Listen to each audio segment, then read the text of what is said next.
British MP की पाक सरकार को चिट्ठी, पीओके में दमन का आरोप लगाया है।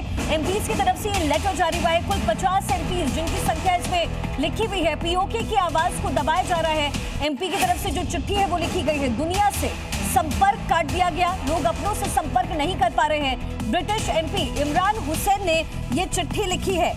ये बड़ी जानकारी इस समय मिल रही है। पीओके की आवाज को दबाया जा रहा है। ये एमपीज की चिट्ठी, ये चिट्ठी है और नंबर ऑफ एमपीज जो इसमें है वो 50 है, जिसमें मुस्लिम नेता भी शामिल हैं।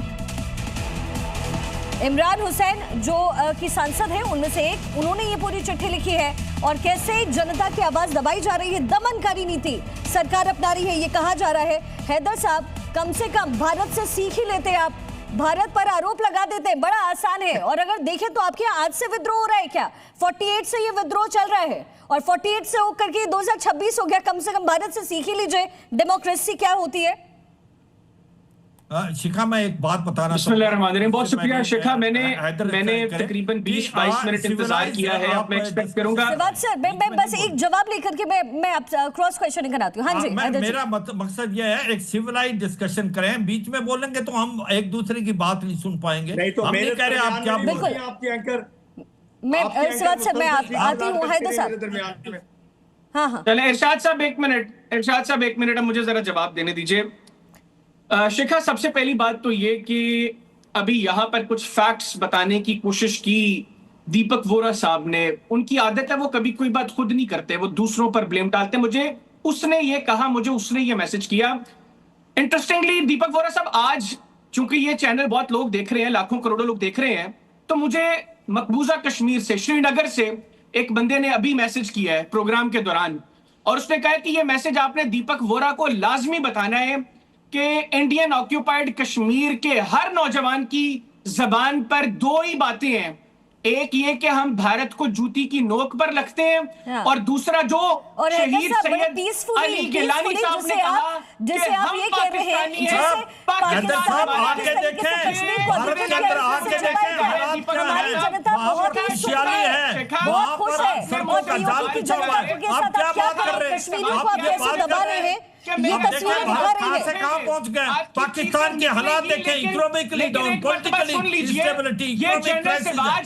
अभी थोड़ी देर पहले ये बात कर रहे थे कि जी बहस में आपस में बोलना नहीं है, कुछ सिविलाइज्ड डिबेट करनी है। लानत है आप पे जनरल साहब, आपकी सिविलाइजेशन आपके मुंह पे मारता हूं मैं। अपने ध्यान से बहुत करें, आपको बोलने दिया हमारे को, आप क्या झूठ बोल रहे हैं? और आपकी सिविलाइजेशन अभी जाहिर आपने खुद कर दी क्या है। बोल रहे हैं आप? दूसरी बात, यहाँ पर दीपक वोरा ने कहा पाकिस्तान के हालात क्या है, पाकिस्तान के हालात क्या है, के अंदर आटा महंगा है, बिजली महंगी है। गलत क्या है? गलत क्या है हैदर साहब? गलत क्या है? जनता के हाथ में इस समय कटोरा आप लोगों ने थमा दिया है। सरकार ने और मुनीर की सेना क्या कर रही है? किसी से छिपा नहीं है। दीपक सर, आपका क्विक रिएक्शन। $19 का है, और पाकिस्तान का जो आजाद कश्मीर है वहां पर दीपक सर $40 बेटा, मैं ये जो आरोप लगा रहे हैं उसका जवाब नहीं दूंगा। बाकी जनरल साहब की हम बहुत इज्जत करते हैं, हाईली डेकोरेटेड ऑफिसर हैं, हम ऐसी बातें नहीं करते हैं। अब मैं आपसे इसको खामोश करा दीजिए, इसके माइक्रोफोन को। अगर साइलेंस करा दे तो मैं कुछ कह पाऊंगा, इसको चुप करा दीजिएगा। बेटा, आपने एक बहुत अहम बात अभी कही थी कि इनसे कि आपने भारत से कुछ सीखा है। अब मैं आपको बताता हूँ, मुझे कोई इसमें झूठ बोलना मेरी फितरत नहीं है। My father was a Pathan, my mother a Sikh. झूठ बोलना हम लोग नहीं जानते, ये लोग जानते होंगे तो शायद इनको मुबारक हो। हम लोगों ने क्या पंजाब भारत का हिस्सा गलती की थी? हाँ। नॉर्थ ईस्ट में गलती की थी? हाँ। जम्मू कश्मीर में हमने गलती की थी? हाँ। उनको लेट मी कंप्लीट सर, मैंने आपको इंटरप्ट नहीं किया। आप पठान कौम को बेइज्जत ना करें सर, आप खामोश हो जाएं सर। वालिद साहब पठान थे, वो आपकी ठीक तरबियत ही नहीं कर सके।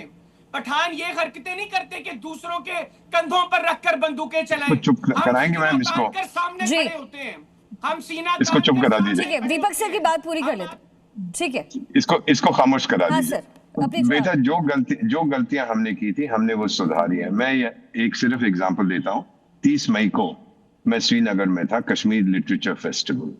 तो हमारे लेफ्टिनेंट गवर्नर वहां के मनोज सिन्हा साहब आउटस्टैंडिंग पर्सन, 10,000 लोग थे, उन्होंने उद्घाटन किया। और आजकल हमारा सिस्टम है, पहले वंदे मातरम बजाते हैं, उसके बाद नेशनल एंथम बजा। मेरी बात मानिए बेटा, 10,000 लोग थे, और पीछे से 3 या 4 लड़कियां उठ के जोर से कहती हैं भारत माता की जय, सिर पे हिजाब पहना हुआ और सारे हॉल में गूंज गया भारत माता की जय। जब मैं उस लड़की के पास गया, मैंने कहा बेटा आपने ये क्यों कहा?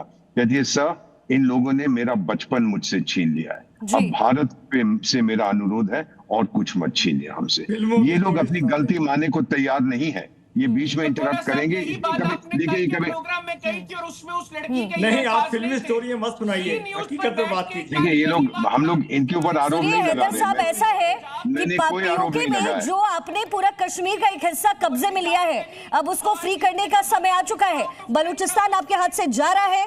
1971 में क्या हुआ हम सब ने देखा, और अब वो समय आ गया है कि पीओके की जनता जो है वो आजाद होगी। इसी के साथ फिलहाल वक्त बहुत एक छोटे से ब्रेक का है। फिलहाल बहुत बहुत शुक्रिया आप सभी का। लेकिन पीओके में मुनीर की बर्बरता, जिसकी कहानी इस समय ब्रिटेन में भी चिट्ठी के जरिए लिखी जा रही है।